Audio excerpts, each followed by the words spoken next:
Hello everybody, good evening, welcome to the United Stands. I'm Mark Goldbridge and this is your latest Manchester United news. We're going to be talking Erik ten Hag's best signing, because for me, you're never going to guess who I'm going to say, and no, it's not Malacia.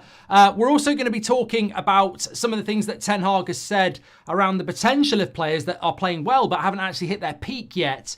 But I'm just going to fly straight into this because I saw it this morning, I tweeted it, it caused a bit of division, and I can't get it out of my head. I'm like Kylie Minogue. Kylie Minogue. I just can't get this out of my head.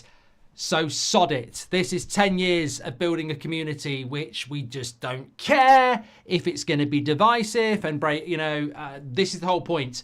So I just can't move on from this. So you're going to be my therapy. Jadon Sancho played well last night, apparently. In his Instagram replies, Bruno Fernandes replied with, some player, keep that smile. I'm not okay with it. I'm sorry, I'm not okay with it, right? I'm not telling you not to be okay with it. There are people I like, there are people I've spoken to today, and they have said, not that deep. Modern social media, they're all mates anyway. He's obviously played with him for a few years. He's wishing him all the best. It's just not that deep. I respect it. I respect it. I respect it. Can I just get that clipped? I respect the fact that you think Bruno Fernandes replying to a rival player who refused to play for us for 3 months as captain of this club, I respect the fact that you think that's okay. I genuinely do. I'm not being sarcastic. I'm not saying it's fine. It's absolutely fine. If you think it's nothing, if you think it's not that deep, genuinely, from the bottom of my heart, I am not slagging your opinion off. I'm really not. Seriously. But please respect mine, because I just don't like it. I didn't like Martinez after the Liverpool game, having a picture with McAllister. I just don't dig this. I just don't dig it. I don't like it. I don't have to like it. I wasn't brought up on it. This is not what I like. And I might be an old fossil. I might be, completely out of touch. But I don't like it. I don't like it. I have visions of Roy Keane. And you know what somebody said to me? Didn't have social media in Roy Keane's day. And went, you don't know nothing about Roy Keane. You know nothing about Roy Keane. He's playing against Leeds. He tries to tackle Erling Haaland, does his knee in from his own tackle. Erling Haaland's dad, Alf-Inge Haaland, tries to tackle Alf-Inge Haaland, does his knee from trying to tackle him. Alf-Inge Haaland comes up to him when he's injured and goes, you're a shithouse, you were trying to take me out. Roy Keane breaks his fucking leg. Well, nearly tries to break his leg years later. Roy Keane, whether Twitter exists or not, is not going to go on social media and praise and big up a player who's just scored for a rival. And I'll tell you another thing. Gary Neville as captain in the tunnel at Goodison Park wouldn't even acknowledge his brother who was captain of Everton. And also, Gary Neville, when captain, Peter Schmeichel tries to shake his hand as Man City captain, not having any of it. So, no, this is just what I've been brought up upon. It is really not that deep. I agree, it's not that deep.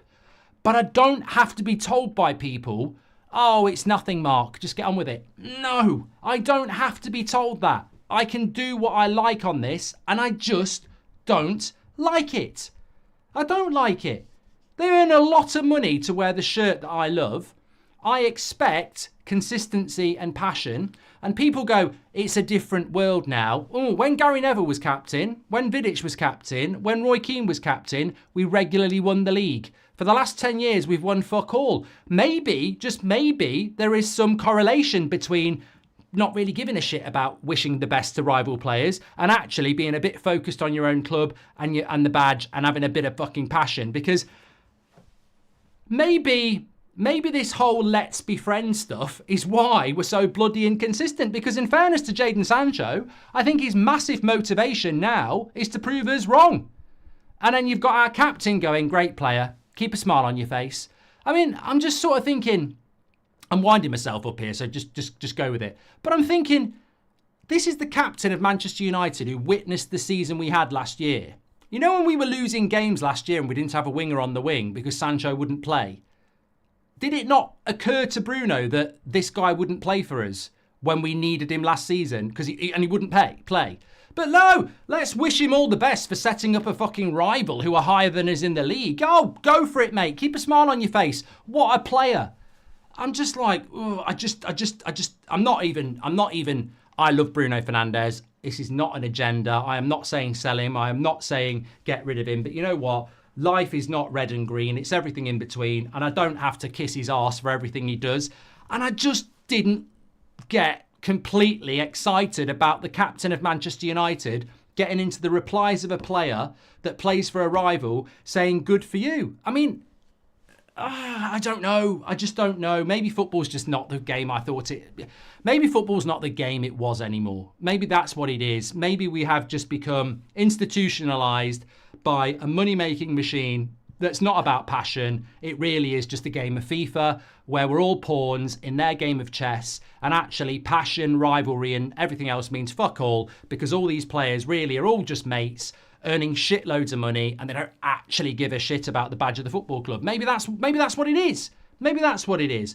But I tell you what, I hark and crave for something else. I actually like the Roy Keane in the tunnel against Vieira saying pick on someone your own size. I actually like a bit of rivalry. I actually like the idea that when you put a shirt on, you actually, want to go to war for that shirt. But I've had my say.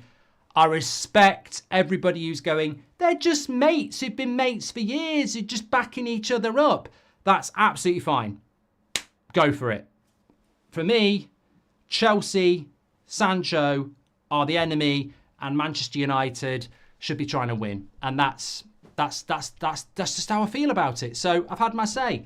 Don't ever say you're not welcome to have your opinion, because you are. And I respect your opinion, but don't tell me how to think.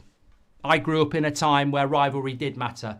I grew up in a time where we used to win every season, and all this friend bullshit wank stuff, I couldn't give a shit about their friendship. I give a shit about Manchester United. Abhijit says, Bruno isn't captain material anyway. 2 years from now, that band will belong to Delete. Proper character who leads by example and doesn't whine a lot. No. I really do like Bruno Fernandes. He's one of my favourite players. But I just think as captain of Manchester United, do you need to reply to a rival player who's just scored a goal for a rival and didn't like our Man United and didn't like our club? If you want to put your friendships over your club, that's absolutely fine. But it's not that deep. It's not that deep. I'm just saying, I don't care what anybody says. For me, I don't like that sort of stuff. If you do, it's fine. Bruno's our captain, massively important player. I really like Bruno. I just didn't like that. But I'm older than most of you lot. And I think back to people like Gary Neville, Roy Keane, Brian Robson, and social media or not, Gary Neville ignored his fucking brother in the tunnel. So, it's just not going to happen. Mark, we need the Magaluf story for the Sunday story. You're better at telling stories than the BBC, says Scourge. I don't know what that is. Anana's form definitely been shaky, to say the least, but yesterday's performance, especially the penalty save, gave me a glimpse of hope for him. Really hope so, Mikey. Also, calm down, Mark. It's only Southampton, says Gareth Southgate. Hi, Josh. Hi, my mum messaged you on Facebook regarding something, and your account manager, Greg, replied and said he would pass on the message. Do you know? Don't know what that is, Manu. We are from a warrior time. We are now in vegan time, says Parker. Look, honestly, I genuinely think that when I think back to the likes of Roy Keane and Vidic and Giggs and Scholes and Rooney, we used to win on the regular because they were competitive animals. We don't win anything major anymore. And people think it's okay to be winning team and liking other people. I actually respect the fact that when we play Chelsea, I think Jadon Sancho will be hyped up. Whereas I think we'll be in the tunnel shaking his hand going, have you having a good time at Chelsea, Jadon? Oh, I'm so pleased that you're playing. I actually think he's motivated to prove us wrong. And we're all going, I hope you do. I hope you do. See you on the pitch. Don't be getting too physical with me. You're playing football now, and I wish you all the best. I actually think he's going, I'm actually going to prove you all wrong. I don't know. Anyway, couldn't agree more. If you leave our team, I wish nothing but luck and want you to succeed. But if it's against us, no love, says Ian. Roy Keane would snap Sancho's leg when they play. Parker says, Sancho reminds me of Jed the dog. Scourge gifted a membership. And remember when Neville wouldn't look at Schmeichel in the tunnel? I spoke about that one, Glenn C, as well. And Paul Woolley says, he is gone and so is the Grand Tour. I know which I miss most. Has that stopped? Paul, has that stopped? I don't know. Look, I just want to see a little bit of fight. I want to see a little bit of passion. I want to see a bit of consistency. And I think that, you know what somebody said to me, actually? They said, do you think Bruno doing that indirectly undermines the club and the manager who sold Sancho for 25 million? You know, saying you're a great player and put a smile on your face. We've literally let him go cheap because he's a problem. Does it undermine the club and the manager? No, I don't think that's what Bruno was doing. I think Bruno was just being nice to a friend. I genuinely think that's what he was doing. I don't think it's that deep. I think he was genuinely just being nice to a friend. And that's why anybody who thinks that's okay, haven't got a problem with it. But to all the people who were saying, oh, you need to bloody get it with the modern times, I don't. My opinion is as valid as yours. They're just different opinions. You don't have to follow my opinion and I don't have to agree with yours. It really isn't that deep. I don't think he's undermining the manager. I don't think he's undermining Ineos. I just don't agree with it because ultimately, when I pick up a controller or when I was 10 years of age playing World Cup at school and I'm Man United and my mate's Chelsea, I'm not shaking his hand going have a shot. I'm actually like, I want to win because I'm Man United and that's what I want to do. I'm competitive. And after the game, we might have a chat. And we might go out for a meal, but I won't plaster it on social media so that all my fans know that actually it's just a game to me. I actually do give a shit about winning, and that's what I want to see. And ultimately, you can say, well, they do give a shit about winning, but we're not consistent and we don't win enough things. So, you know, if Roy Keane actually did put a social media post out saying, I wish you all the best Vieira, shall we go for dinner? At least I could go, well, we do win the Premier League every week. I just don't like that sort of thing. I want to see competitiveness. They get paid enough money. It's a big enough sport. I want to see competitiveness. I see it in Formula One. I see it in a boxing ring. I want to see it at Man United. It's as simple as that. Aria says, this is so disrespectful to Ten Hag. How can Bruno encourage this wanker? I don't think he's being disrespectful to Ten Hag. I don't think he is, but I just don't want to see it. And can I just say, I mean, I'm wearing my butcher top. I love Martinez, I love Bruno, but I didn't like him the day after we lost to Liverpool, standing there with a picture. And I said at the time, if that was Rashford stood there with Trent, he'd get absolute pelters. So just because we like these players doesn't mean we have to say, I agree with them having a picture the next day when we've just been beaten 3-0. Exactly the same thing. I love Bruno, I love Martinez. I just don't like the public, hey, rivals. Like, are we meant... United are brilliant at this. What do you think MUTV thrives upon? Oh, look at us in 99 when we beat everybody. Or look at us in 08 when we beat Chelsea. Hold the tears, John Terry. Look at you slipping on your arse in the rain. And then today I'm waking up and going, oh, the Chelsea rivalry doesn't matter anymore. We're celebrating a Chelsea goal from an ex-player. But tomorrow on MUTV, watch Chelsea's tears as John Terry slips and we win the Champions League. And I'm like, are we rivals or are we not? Does football matter more than anything, or is it a pantomime? And that's the message. I sort of spent the last 30 years of my life understanding that football was about rivalry. You know, but maybe I'm wrong. And that's my point. And people can say you're losing it, you're out of touch, it's not that deep. To people of a certain age, it is that deep. I want these players who wear my shirt to match my passion. Some people, some Man United fans, get up tomorrow morning at 5 o'clock to go out, earn money all week for their family. And all week they're thinking about the thing that's their religion, the thing that's their church, Manchester United. And on a Saturday afternoon, they work hard and that's their release. My club resembles me. My club reflects me. And that's what it's all about. That's what football always used to be about. We need to get that back at this football club. None of this PR fucking bullshit. You play for Manchester United, in my mind. Stop fucking about with rivals publicly. Send him a fucking WhatsApp. Send him a fucking WhatsApp. Simple as that. Solve the problem. The only player who undermined the manager was Garnacho, who liked to tweet against Ten Hag, but his name isn't Sancho, so you won't mention it, says Jason. I'm talking about Bruno, Jason. Sancho plays for fucking Chelsea. What are you talking about Sancho for? Sancho's a Chelsea player. We're talking about Bruno Fernandes, Martinez, and if you want to bring Garnacho in and compare him to Bruno, that's fine. Don't remember anything about Jadon Sancho. Hi, Mark. Trust you well, says Rizik. This is disrespect. I've done that one. Okay, right. Move on. That was only meant to be a couple of minutes, but it's turned into something a little bit bigger. Right. I want to talk about, Morph says, will Kone play against Barnsley? We'll talk about that tomorrow. Bruno should have just sent him a DM, says Richard Jack. Exactly. Exactly. Andy Wilson says participation certificates. There we go. I really want to say that Ian says, my church, come on, all for United, but it's not the church. Oh, shut up, Ian. Shut up. Don't be pontificating about what football is. My God, football is a church to some people. Some people don't follow religion. Some people, football is their church. Old Trafford is their place where they go each week or every other week and, you know, pay their respects. Manchester United have had people who died for them, Ian. Manchester United have been there for people at their low point in lives. Manchester United have been the thing that's kept them going. Don't ever fucking pretend that football is just a sport to some. It is not. If football was just a sport, we wouldn't follow Liverpool, Manchester United, Arsenal fans, and it is 100%. Because not everybody goes to fucking church. Not everybody is into religion. But football, to a lot of people, is their church. And you can ridicule that if you want, but it is.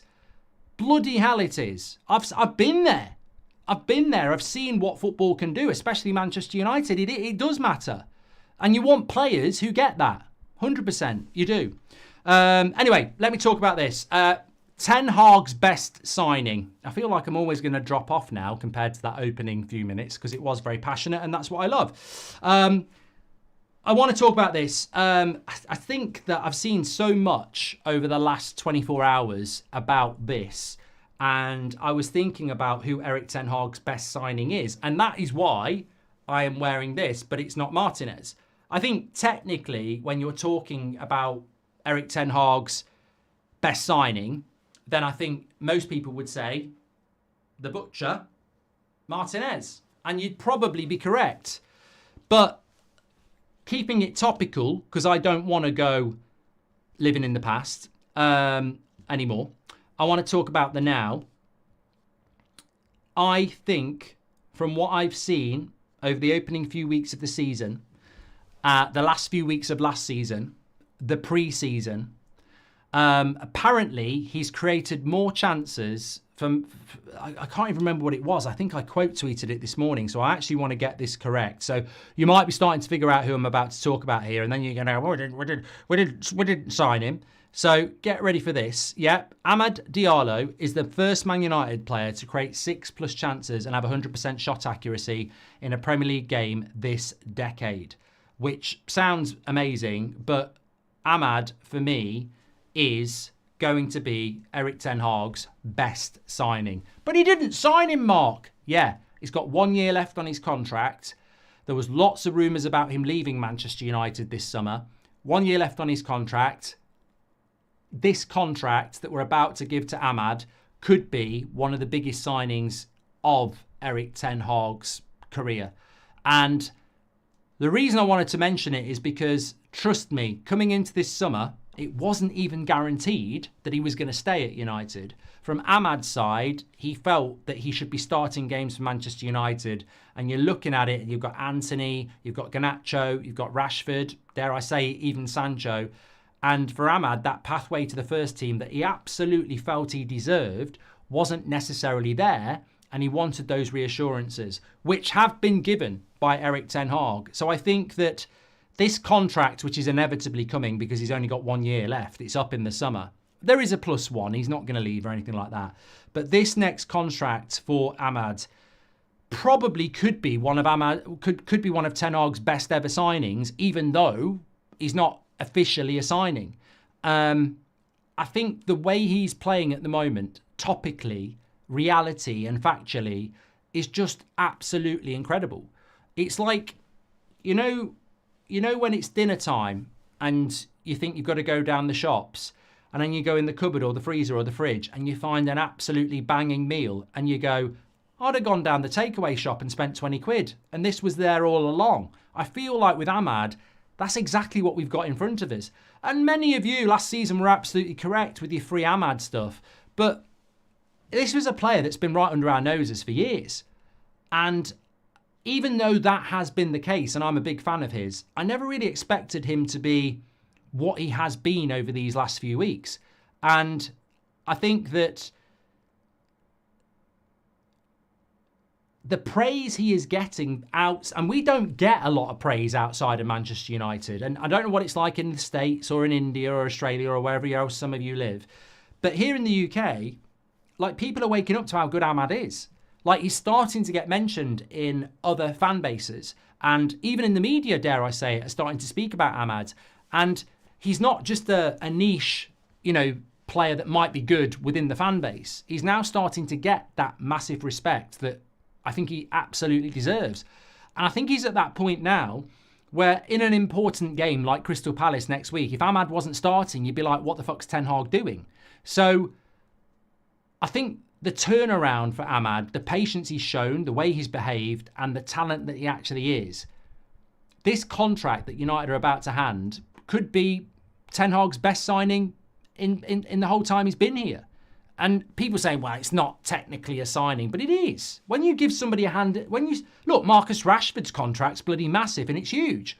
Luke Shaw's latest contract, I think that was under Ten Hag. Did we not hand Luke Shaw a new contract under Ten Hag? Can we get an answer on that? I don't know whether we did, but he's got a massive contract. All these Phil Jones contracts, all right, there's no transfer fee, but they are signings because they're a verification that you want them to be a part of your plan for the next few years. And I think with Ahmad,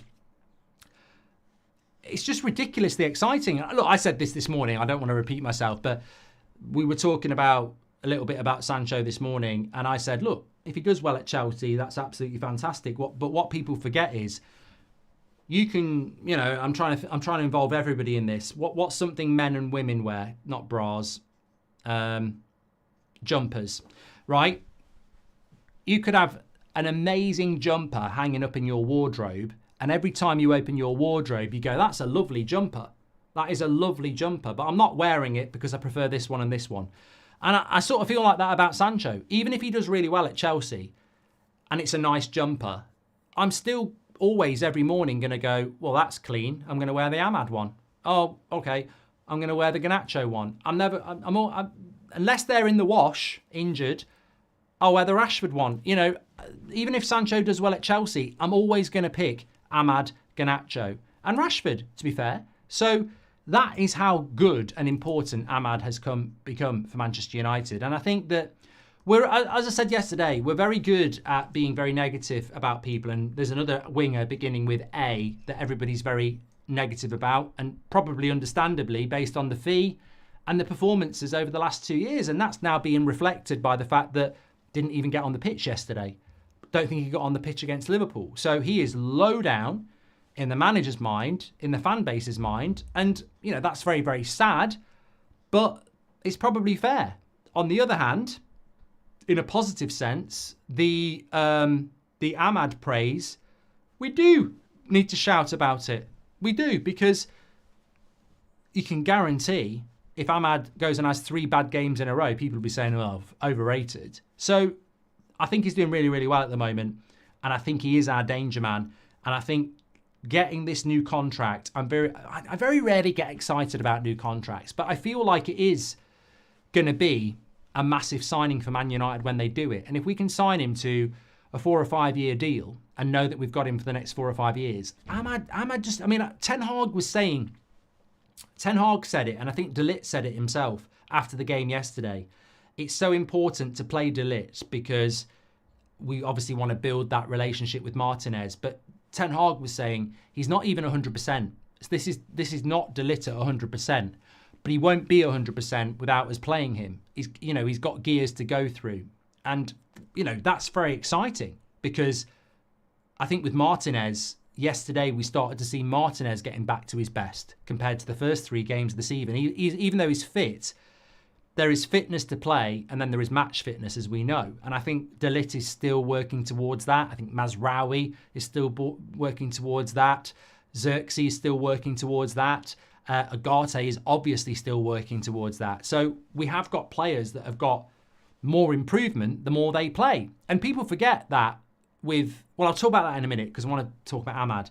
But with Ahmad, it's different. He had a really good pre-season. He had a really good end to last season. and he's had a really good start to this season. But with Ahmad, it's not match fitness, and it's not anything to do with that. I think it's more about, I think he's got development in him. I know he's not as young as Garnacho and Mainu because he's 22, but he's only just 22.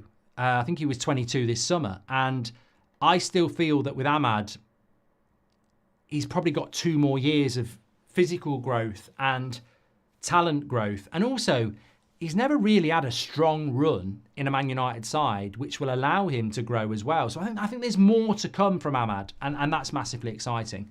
Ankit says, yesterday Ahmad wasn't substituted, Rashford was. I really thought it was going to be Ahmad, says Ankit. Well, I want to see Ten Hag utilising the wingers in that way anyway. I want to see him treating them as equals. You know, I don't mind if Rashford goes up front and Garnacho comes on, or I don't mind if Garnacho starts and Ahmad's on the right and Rashford's on the bench. I hope he treats them as equal citizens, because I really don't think there's much between the three. I know who I prefer as my front. I know who I think are the best two. I don't need to say that at the moment, but I certainly think that I don't really have a preference massively. Ten Hag can do what he wants to do, but I do want to see them treated equally. I don't want it to be reputational. I want to see those 3 players pushing each other. And I think that will be massively beneficial. Off topic, but news on Mazraoui, Mark. United. Is there news on Mazraoui? I don't know. There is news on Rabiot. Just to completely change topic here. Remember this morning we were talking about Rabiot and how his mum had said he wants a Champions League club. The news tonight with Rabiot is that he's off to Marseille. Zeti says Bruno to Chelsea. You can't have Bruno.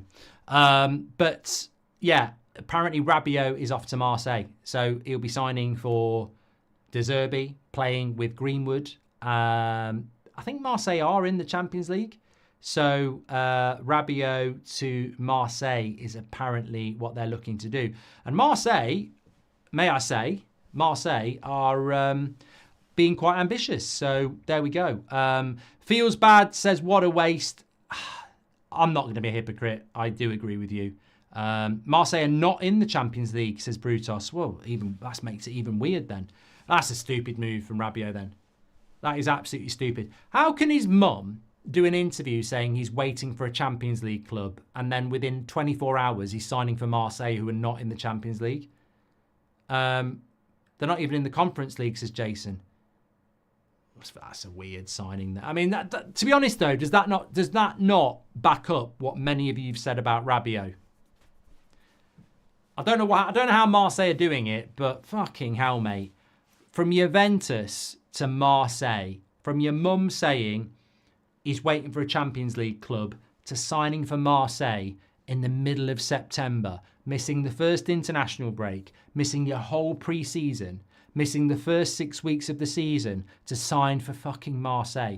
I would say, hold the L, mate. Hold the L. I actually thought Rabiot was going to end up at Liverpool or Arsenal or something like that. I actually thought this whole thing was going to be because he had some plan. But oh my God, imagine not playing football from July to the middle of September to end up signing for Marseille. Okay, now. Yeah. I call it dodging a budget, says Daz. Dodging a bullet. Man, look, for Marseille, it's a great deal. For Rabiot, it's bloody embarrassing. That is just, if it happens, I thought they were in the Champions League, so embarrassing. MC, welcome to the Members Club. Thank you very much for that, Ethan. Yesterday, Ahmad done that one. Would you go for Goretzka in January? He's out of the squad. No, Sahel. If we'd gone for Rabiot or we went for Goretzka, I'd sort of go, okay, but I think Man United's vision, you have to, if they do stuff and make decisions, they're making decisions. But I think our next midfielder, and we do need another midfielder because Eriksen will go and I think Casemiro will go. Our next midfielder needs to be another player under 26 who is potentially waiting for a move to a bigger club to prove themselves. And whilst Ugarte doesn't necessarily fit that bill because he was at PSG, he's still a player that's looking to prove himself who is under 25. And I look at people like Ederson at Atalanta, and I think that's the sort of midfielder that we should be bringing into Manchester United. I don't think that Goretzka or Rabiot really are the sort of players we should be looking at. Why praising a friend in public is so cancelable, says the Duke. It's not. The Duke, come on. Listen, don't be one of the saddos on Twitter who clip things up out of context. If you listen, you know what? I've been doing it for 10 years, and people who think that they can clip me up and put pressure on me to, try and cancel the United stand with fake stories, keep doing it, because all you do is actually promote us even more. And I've got 10 years of experience that the people who clip us up actually make us grow. So keep doing it. But that is not what I said. There's a lot of people today who've said, Mark, it's not that deep. It's just a mate of his that he's bigging up. And I said, fine. If Bruno wants to big up his mate who plays for Chelsea and reply to his tweet or Instagram post, that is completely up to him. But guess what? Last time I checked, I live in a world of democracy where I can have an opinion as well. I love Bruno Fernandes. He's a fantastic player. He's the captain of Man United. I've defended him. I've defended Bruno Fernandes against Gary Neville when Gary Neville at Anfield made out on national TV that Bruno Fernandes, when we were 7-0 down, was trying to get himself substituted. Gary Neville has never apologised for that because Gary Neville won't, because he's stubborn. He won't apologise for that. I haven't forgot it. Many of you haven't forgot it. We're 7-0 down at Anfield, and Gary Neville, on commentary, on Sky Sports, which is massive, tried to make out that Bruno wanted to sub himself off. Complete and utter horseshit. There's never been an apology for it. That was my opinion on that day, and I still stand to that opinion, and I will defend Bruno. I think he's the best captain we have. So that is set in stone, 100%. However, guess what I'm about to say now? Gary Neville, as a captain for Manchester United, in the tunnel, ignored his brother and ignored Peter Schmeichel completely because he was focused on Manchester United winning, and he won a lot with Manchester United. He would not be there replying to a tweet from a rival player that's left who scored for a rival club. So, twist that one, the Duke. All I'm saying is, I didn't like Bruno Fernandes replying to an ex-player's tweet who's just had a good game for a rival that we might be fighting for 4th place with. Simple. Sancho, you're in the past, says Rizik. Participate, done that one as well. I want to see an interview with Rabiot's mum, says Parker. She's got a beautiful face and I want to take her out for a meal to Nando's. The first part of that was true. He says, I want to see an interview with Rabiot's mum while she's in the kitchen with rollers making full English breakfast, explaining why he won't come to United. Okay, it wasn't far off, Parker. Thank you very much. Ahmad, Garnacho and Rasmus, lethal front three. I can't wait for them to play together consistently. That's from James Black. Ahmad, Garnacho and Rasmus. How's about this? Ahmad, Xerxes and Rashford. How's about this? Rashford, Rasmus, Garnacho. How's about this? Xerxes, Rasmus with Ahmad in behind. You know, there's a lot you can do with Ahmad, Garnacho, Rasmus, Xerxes, Rashford. I want a squad, mate. James, I want a squad. I want those 5 players working their tits off in training and in a Man United badge, week in, week out, competing with each other collectively. I want them on the bus, you know, sharing music. I want them playing cards. I want them to be focused on Man United. I want them playing well. I want them competing, because I remember 99 and that's what it was. Professional players focused on Manchester United, focused on the end of the season where they're all holding medals up saying, I was part of that. That's what I want. I don't really give a shit whether it's Xerxes or Rasmus. I don't massively give a shit if it's Rashford or Garnacho. I don't care if it's Ahmad or Mount. I really don't care. I just want a squad that is united and focused on us. And I suppose that feeds into what I've just been talking about. I don't want to be looking in the wing mirror. I don't want to be looking at the next car. And I don't want to be going, ooh, you've got a lovely car. I want to go, we're us, focused, tunnel visioned, us, us, us, us. I don't want photographs when we've been beaten by 3-0 by Liverpool like that because you're playing for Argentina. I don't want to see our captain replying to a Chelsea player scoring, helping them win a game where if they'd drawn, we'd be ahead of them in the league. I don't think there's anything wrong with that. But I also don't think there's anything wrong with if you do want it, because the world is changing. I want to see an interview. I've done that one. Have you seen Rabiot's mum on only... Okay, I'm not doing... Rabiot's mum. I don't even know what Rabiot's mum looks like. I'm not even going to... I don't want to know. I don't want to know. I'm still worried about left back. All the talk about our offence needs to add a left back, says Brian. Yeah, look, I do. I do agree with you on that. I think left back is problematic. I'm looking forward to the Barnsley game, which is Tuesday night. In fact, we've got to do the preview. I mean, I do love this time of year. I love it when it gets busy. Obviously, we've got to be very wary about injuries. I think we're all waiting for these injury updates, aren't we? But I do like, I don't like the way it's always us who pick up loads of injuries. I mean, I've watched a lot of football this weekend and I didn't see any other team with 3 or 4 players hobbling off in the last 10 minutes. I mean, yes, Saka hobbled off, but he's always hobbling off. But look, it'll be exciting against Barnsley, not Burnley. Barnsley on Tuesday to see Collier start. You know, even Anthony. You know, I don't know what the future is for Anthony. I don't know what the future is for Collier. I don't know what the future is for Wheatley. I don't know what the future is for Amas. But it'd be nice to see him getting some minutes against Barnsley and, you know, really, really competing and showing us what we're all about. I couldn't give a shit. I'd rather have 20 players that are playing well fighting for 11 shirts than 5 players and the rest are shit. And I think that's the problem for the last 10 years, is that we haven't had that. What about Binder to start, says Rez. Look, I think with the goalkeeping situation, obviously, I stand by what I said on the video on Friday night about Onana. Brilliant penalty save yesterday, and that was the spark that allowed us to win the game, and he deserves the credit. I think for Onana to be a good goalkeeper at Man United need to be a good team. We need to be a possession-based team. We need to play with a high line so we can sweep, and we need to play out from the back. And if we do those things and we reduce the amount of shots, so we're not exposing his weaknesses, which are shot stopping, in my opinion, on a consistent level, then I think we'll be fine with Onana. And I want it to work. But last season, if we play like that, where we concede loads of shots, we've got the wrong goalkeeper. We need to be a possession-based side, and that's what we're trying to be anyway. So Onana will be the goalkeeper. And look, if Ten Hag is going to stay, and I want Ten Hag to stay and be successful, then Onana's got to work. It goes hand in hand. Ten Hag will always pick Onana, and I want Ten Hag to stay. So I want Onana to do well.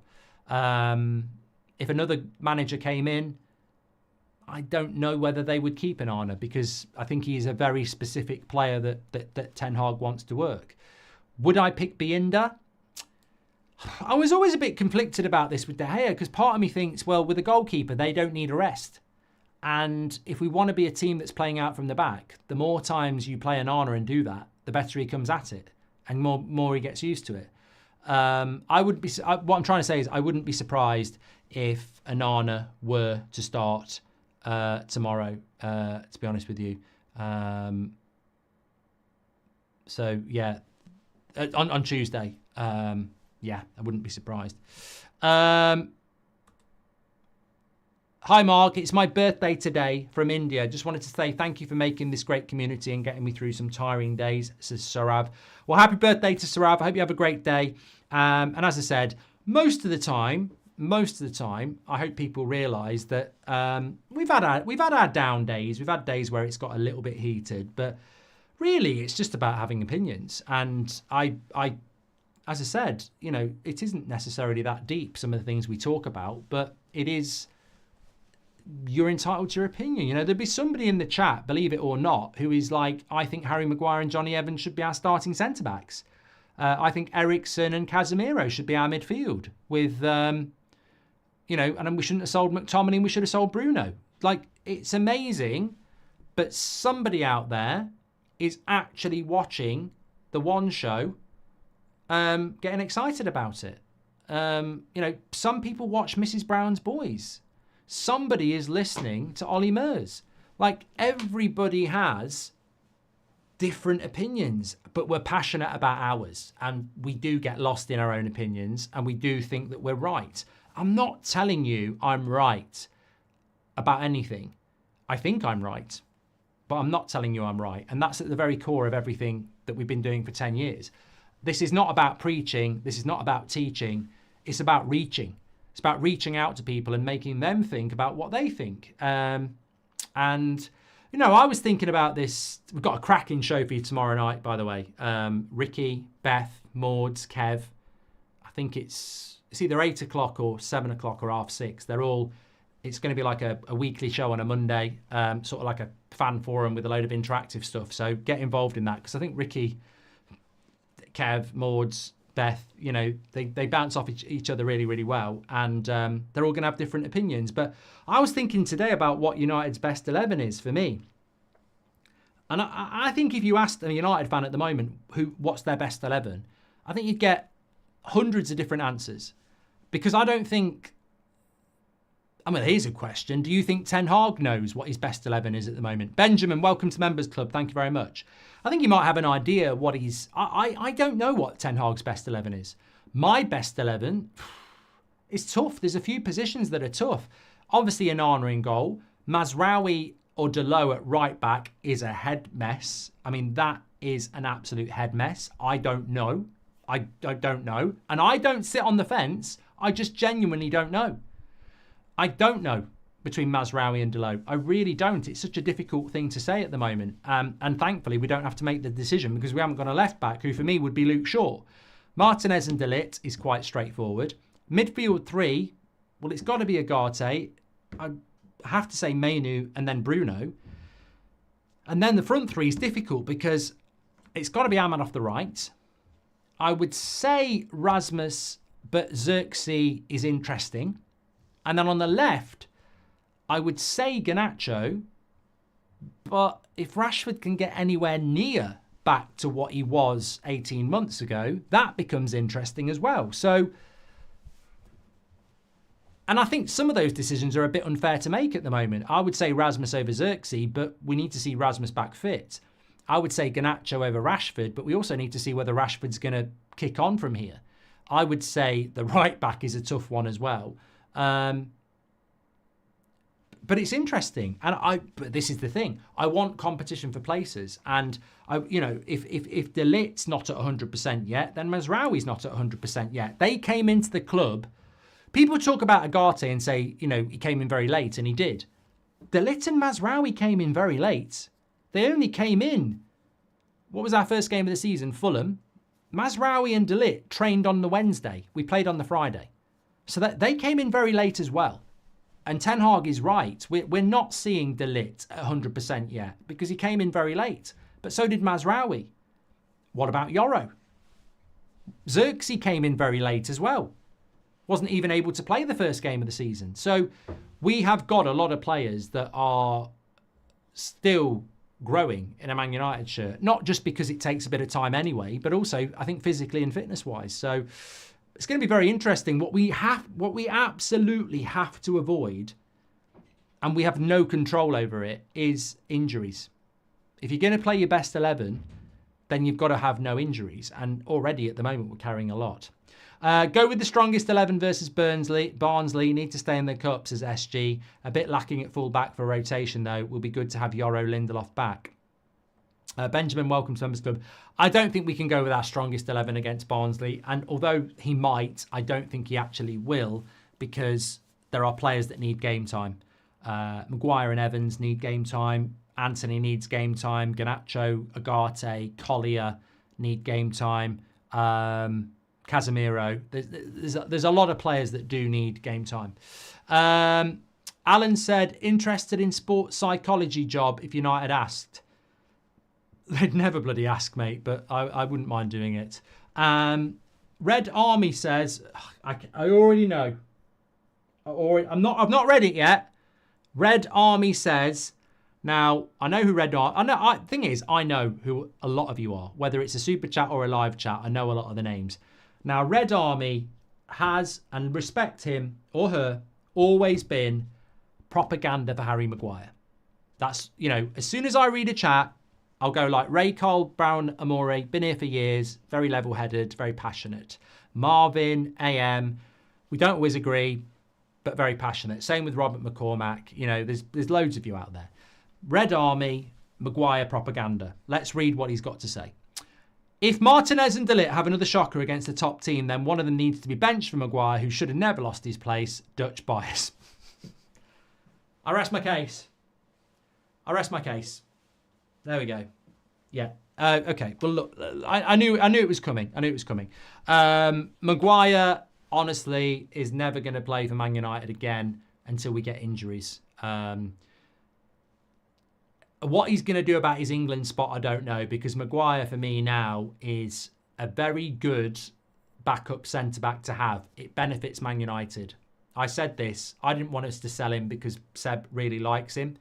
But for us, of course, he's very expensive at 190k, but he's only got a year left on his contract. It's a bit, he'll be gone in the summer.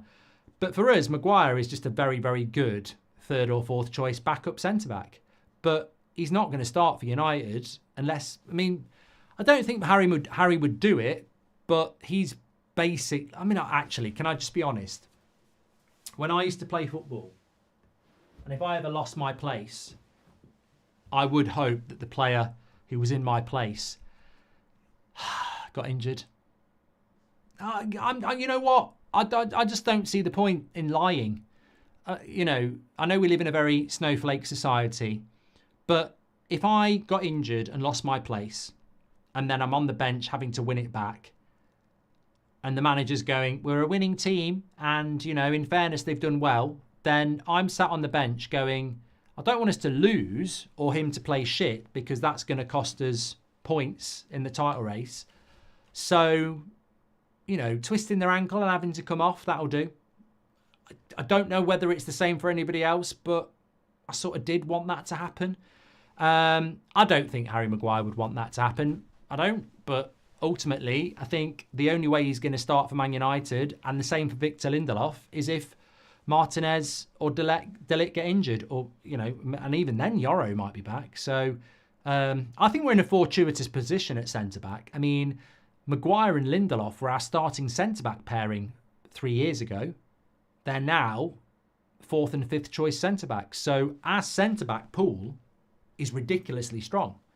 Harry Maguire would be a starting centre-back for probably every club outside the top four race. Victor Lindelof, arguably the same.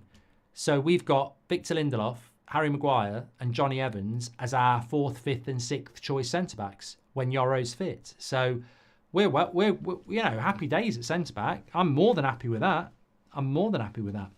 Evening, Mark. I hope you're doing well, says Delusional Unicorn. I'm doing very well. I hope you are as well. And Glenn C says, during one of the games yesterday, one of the pundits said something along the lines of, in football, we call it a double pivot. I heard terms like on the United stand before. I did not hear it on the mainstream, says Glenn C.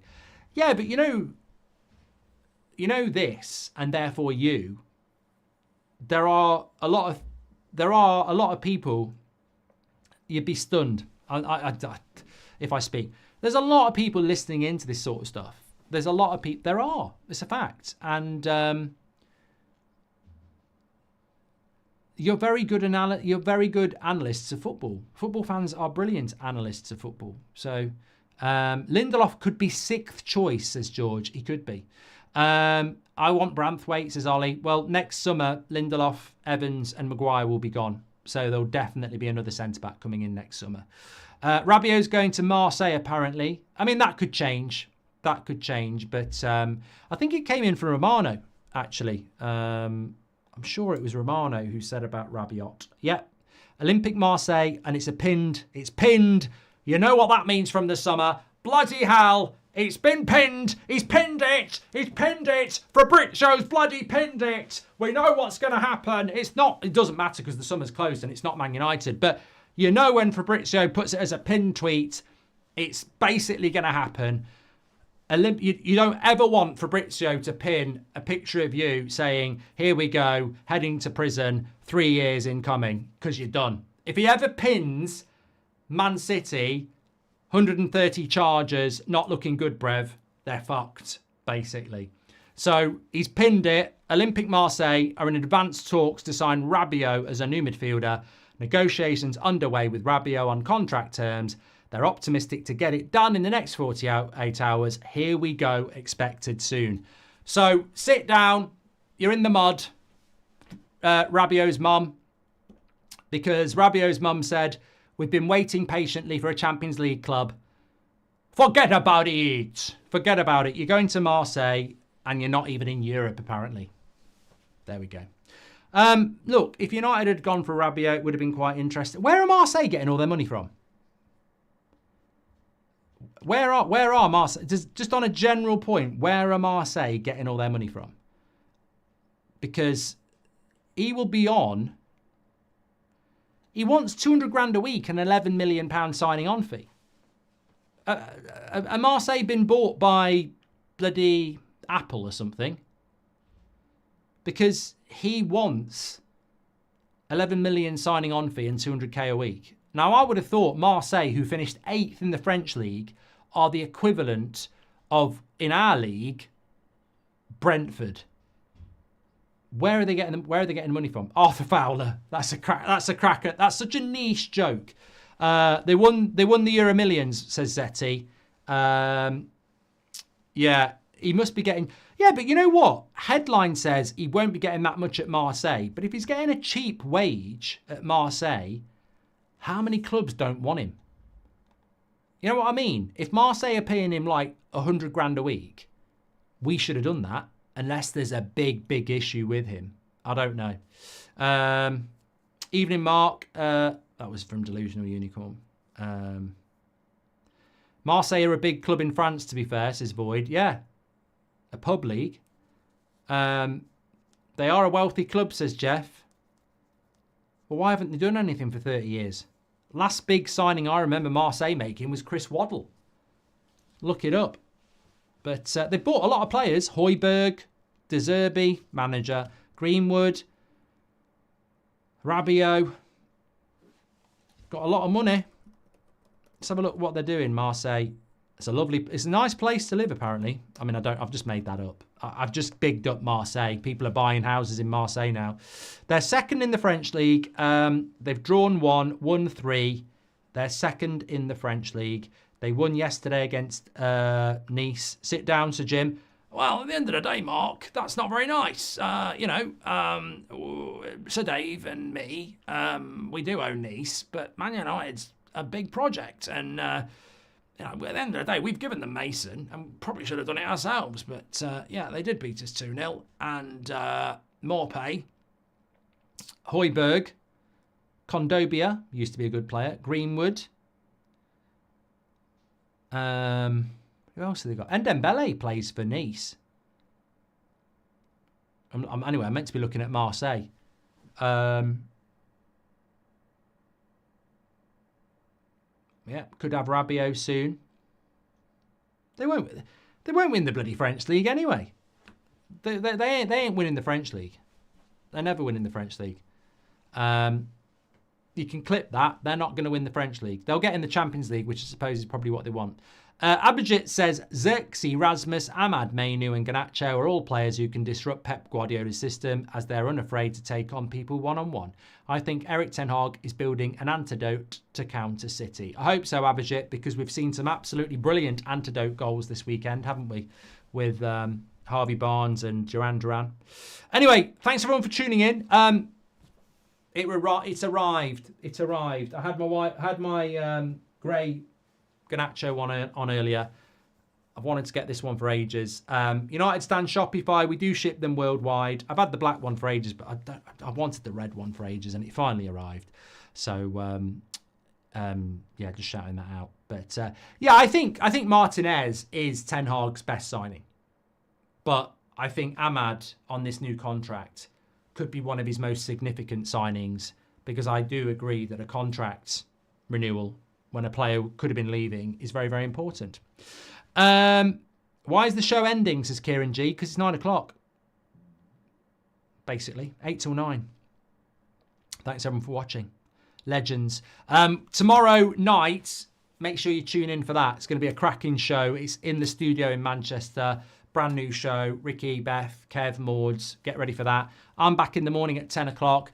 Preview for Barnsley at 2 o'clock because we're playing in 48 hours. Love football being back. And Not sure if there's a presser. I don't think we do a press conference for the Carabao Cup, but if we do, we will cover that for you as well. Take care, everyone. Thank you very much. Absolute legends tonight. Remember, let's agree to disagree. I love Bruno Fernandes. He is the best captain we have at the moment, and he's a really important player. But I don't have to kiss his arse. I don't have to wash his car, and I don't have to agree with people who say that it's not that deep. You know, I want us to win things, and I think publicly you should always show a rivalry in competitive sport. I don't really want to think. I know they are, but I don't need to know that your mate's off the pitch with players from other clubs. I don't need to know that. I want to know that you're not. I want to know that there's a rivalry there. Thanks, everyone. Take care. Stay safe. Stay respectful. Speak to you in a bit.